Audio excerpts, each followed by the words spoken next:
And she is joined by none other than the super sub himself, Hilda Louis, in the building, stepping in for Kwanya Joshua, who is still nursing a growing injury, man. Kwanya, where did you get that injury, my bro? Rudi mbio. Yes, Kauko inje. Bado wakae tu. Mimi nimekwamia hapa breakpoint.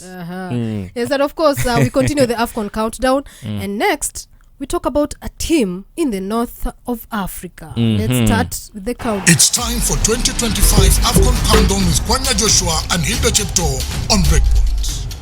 Yes, of course, it's 9 days to the AFCON. That is the AFCON 2025 that will be happening in Morocco. We've just touched down on Group C. We talked about Tanzania and Uganda yesterday. Today we've started with Nigeria. And now we are going to conclude Group C with Tunisia.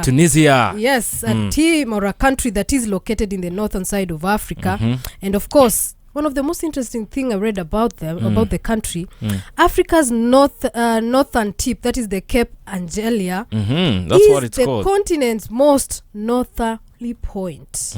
Yes. Oh yeah, Tunisia. Juko hapo juu to like the tip of the continent. Pale juu. Yes, and of course the country was used extensively in the filming of Star Wars. I don't know if you're a fan of the Star Wars. I am a big fan. The Tunisian desert, Star Wars. Desert, yes. Yeah, the New Hope, Star Wars, The Emperor Strikes Back. Big fan. Darth Vader. Are you a fan of Star Wars? Not really. Hilda. I've never gotten into that bandwagon. Really? Of Star Wars. Game of Thrones. I'm a big fan of Game of Thrones. Game of Thrones is goated. But I think Game of Thrones has a big bandwagon than Star Wars. Yeah, Game of Thrones was good, but the last season was a mess. Yeah, it was a mess. Sort of the last 2 seasons were just a mess, but it was a nice. You should get to watch Star Wars, or at least watch the Mandalorian series. Yeah, the Mandalorian. I think I watched an episode or 2. Yes. Yeah, I didn't get into it as much. Yeah, you should. Yeah. Homework. Maybe I can take a look again. Ukienda break, when they will try and watch the Mandalorian, then you'll get interest into watching Star Wars. Yeah, and of course, part of the Star Wars, most of it was filmed in Tunisia, in the desert, Tunisia. Yeah, in places like the Matmata and the Jerba. Okay. Yes. So it's the northernmost country in Africa, known for its rich history and the site of ancient Carthage. And the Carthage means new city. And refers to the powerful ancient city-state in North Africa near modern Tunis that rivaled Rome, founded by the Phoenicians from Tyre around 814 BCE. And the new city, of course, Carthage, is known for its maritime trade, empire, and eventual destruction by Rome in 146 BC. And in the Rome waliona, this city cannot rival us. So let's go and attack it. You might watch Gladiator. Yes. Yeah, you've seen how the Roman Emperor Julius Caesar and what's his name? The other Caesars used to destroy cities that were rivaling them and conquer them. And conquering. Yes. Yeah. So including they have rich history, including the Atlas Mountains, which also extend up to Tunisia and the Sahara Desert, and a culture that blends Arab, Berber, and European influence. Its capital and largest city is Tunis.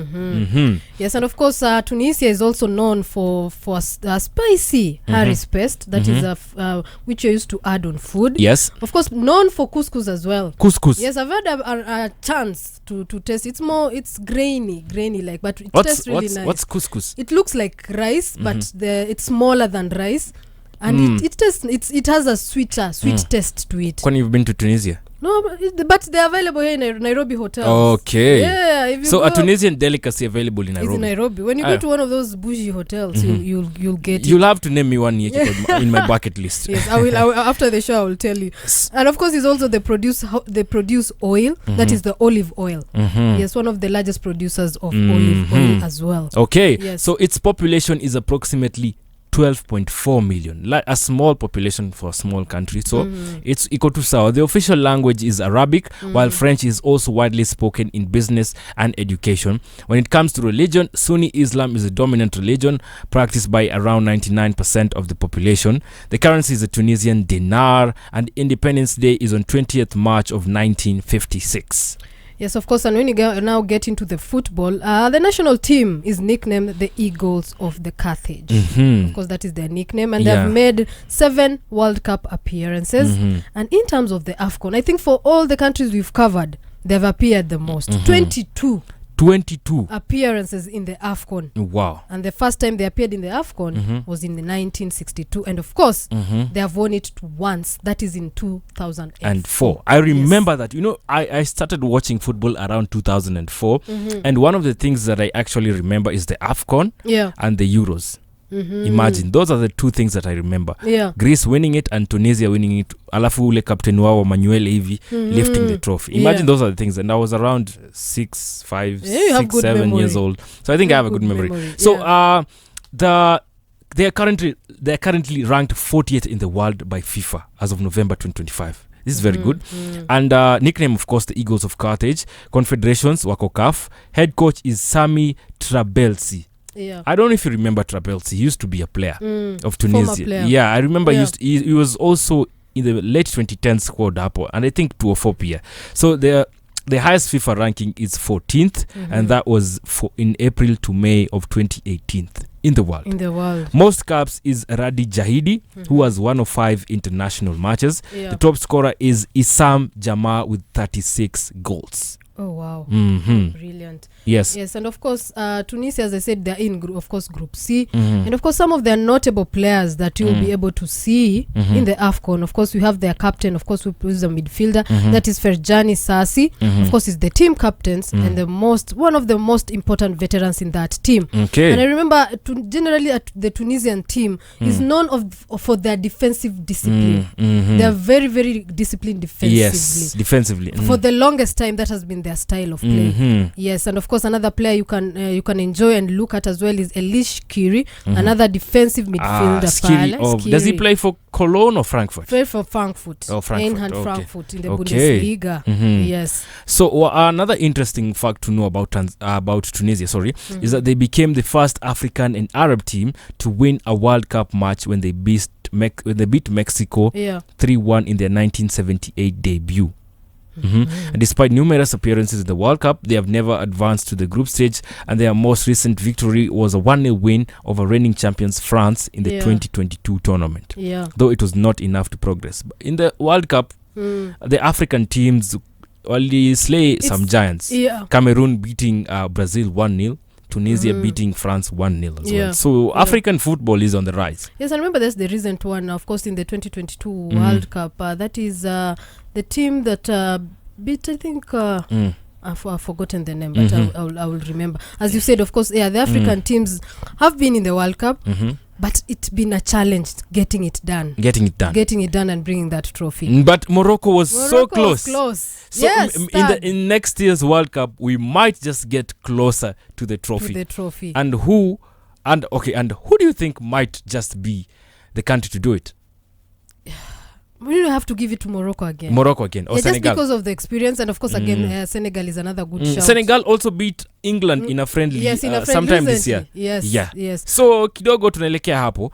So Tunisia also demonstrated strong form in the 2026 FIFA World Cup qualifiers, becoming the first team in history to qualify without conceding a single goal during the initial qualifying campaign matches. In their current group standings in the qualifiers, they led their group.